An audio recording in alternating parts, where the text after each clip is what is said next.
लोकसभा चुनाव को लेकर बीजेपी कहीं से भी कोई भी कोताही नहीं कर रही है। इसी के चलते अनुसूचित जाति के लोगों में अपने पक्ष में करने के लिए कानपुर में अनुसूचित जाति वर्ग सम्मेलन का आयोजन किया गया, जहां अतिथि के रूप में उत्तर प्रदेश के समाज कल्याण राज्य मंत्री असीम अरुण ने शिरकत करी, जहां उनके साथ संसदीय प्रत्याशी रमेश अवस्थी भी मौजूद थे। इस दौरान भाजपाइयों ने उनका जमकर स्वागत के बाद सम्मान किया।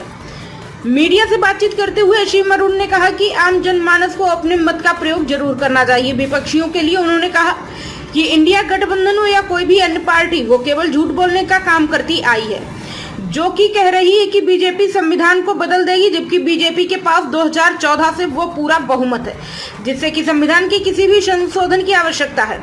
अगर बीजेपी का ऐसा कोई विचार होता तो 2 वर्षों में संविधान बदल सकती थी। बीजेपी का कार्य सामाजिक न्याय की यात्रा को आगे बढ़ाना है। बीजेपी ने 1/3 महिलाओं को आरक्षण दिया है, जो सभी के सामने है, और इस बार यूपी में 80 सीट और पूरे भारत में 400 सीटों के पार फिर से मोदी सरकार आएगी। मोदी जी ने जो काम किया है पिछले 10 साल में, उनकी जो सेवा है, उसका प्रतिफल ये है कि आज पूरे भारत में मोदी जी के साथ बहुत बड़ी संख्या में लोग जुड़े हैं। क्या धर्म, क्या जाति, क्या संप्रदाय, सबके साथ जुड़े हैं। और जो सबका साथ सबका विकास मोदी जी का लंबे समय से विचार रहा है, नारा रहा है, वो ज़मीन पर अवतरित हुआ है। जो वोटर टर्नआउट कम होने वाला विषय, उसके ऊपर अध्ययन किया गया। आयोग ने भी अध्ययन किया, पार्टी ने भी अध्ययन किया, और उसके लिए हम लोग ने प्रबंध भी किया। कई सारे विषय हैं, कुछ गर्मी है, कुछ शादियां हैं, कुछ ऐसे विषय हैं। लेकिन अपने चरण में, अब तीसरे और चौथे चरण में हम लोग का प्रयास है कि पूरी पार्टी इस बात के लिए जुटेगी। आयोग तो काम कर ही रही है कि ज़्यादा से ज़्यादा वोटर टर्नआउट होना चाहिए। चुनाव के परिणाम के लिए केवल नहीं, एक वोटर के रूप में मेरा और आपका सबसे बड़ा दायित्व है कि हम अपने मताधिकार का प्रयोग करें। और हम लोग पाएंगे कि अगले दोनों चरणों में और सभी चरणों में वोटर टर्नआउट तेजी से बेहतर होगा। राहुल गांधी का एक बयान है कि बीजेपी सत्ता में आएगी तो आरक्षण खत्म कर देगी। जो विरोधी पार्टियां हैं, इंडी गठबंधन है, इनके पास कोई एजेंडा नहीं है। ये एक झूठ फैलाने की कोशिश कर रहे हैं कि भारतीय जनता पार्टी संविधान को बदल देगी, भारतीय जनता पार्टी आरक्षण को समाप्त कर देगी।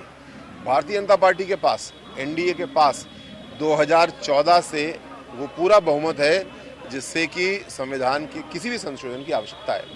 अगर ऐसा कोई मन होता तो 10 साल से भाजपा कर सकती थी। भाजपा का मन इसके ठीक विपरीत सामाजिक न्याय की यात्रा को आगे बढ़ाने का है, जिसके लिए आपने देखा नारी वंदन अधिनियम लाए और 1/3 महिलाओं को भी अब आरक्षण दिया गया है पार्लियामेंट में और विधानसभाओं में। मोदी जी का, पूरे एनडीए का विश्वास है कि जो बाबा साहब ने सामाजिक न्याय की यात्रा की नींव रखी थी, उसको और सशक्त करना है, उसको आगे बढ़ाना है। और केवल आरक्षण से नहीं, हर तरीके से योजनाओं के जरिए लोगों को जोड़ना है। जो सरकारी खरीद होती है, उसमें एक कोटा निर्धारित किया गया है कि इतने अनुसूचित जाति, जनजाति, महिलाओं के द्वारा जो कंपनियां चलाई जाती हैं, उनसे खरीद की जाएगी।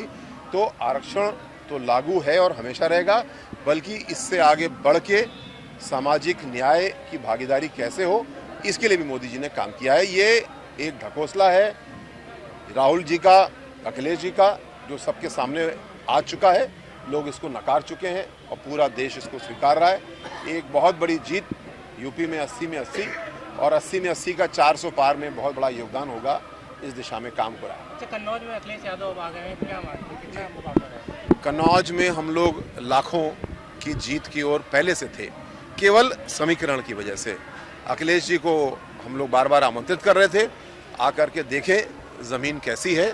और जो उन्होंने बहुत बड़ी गलती की, लोकतंत्र में किसी स्थान को अपना गढ़ बताना। भाजपा ऐसा कभी नहीं करती। हम हमेशा विकास की बात लेके हर परिवार के पास जाते हैं, हर धर्म, संप्रदाय, जाति के व्यक्ति के पास जाते हैं और विकास के आधार पे दिल जीत के आते हैं।